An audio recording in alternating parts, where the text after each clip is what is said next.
श्री सुब्रह्मण्य पंचदशाक्षरी मंत्रः। ओम अस्य श्री सुब्रह्मण्य पंचदशाक्षरी महामन्त्रस्य ब्रह्मा ऋषिः गायत्री छन्दः श्री सुब्रह्मण्यो देवता। ओम श्रीं ह्रीं क्लीं इति बीजं शरवण भव इति शक्तिः। ऐं ईं नं लं सौः इति कीलकं श्री सुब्रह्मण्य प्रसाद सिद्ध्यर्थे जपे विनियोगः।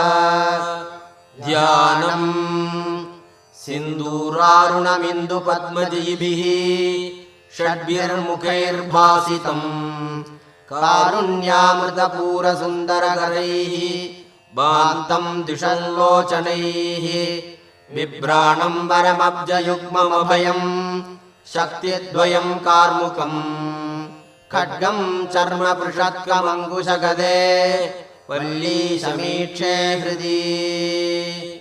मूलमन्त्रः।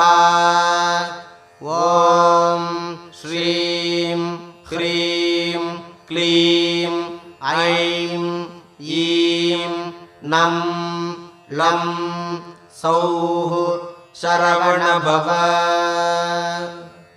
ॐ श्रीं ह्रीं क्लीं ऐं ईं नं लं सौः शरवण भव।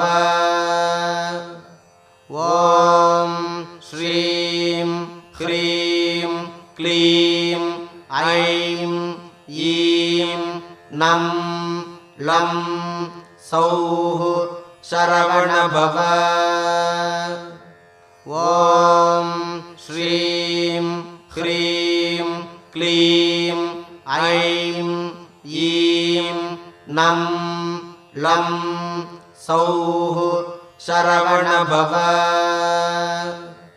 ॐ श्रीं ह्रीं क्लीं ऐं ईं नं लं सौः शरवण भव।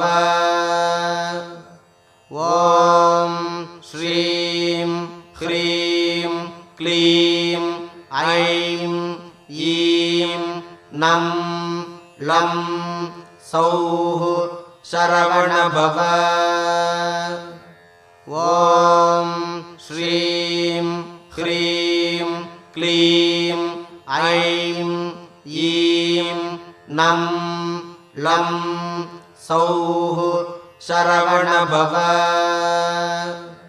ॐ श्रीं ह्रीं क्लीं ऐं ईं नं लं सौः शरवण भव।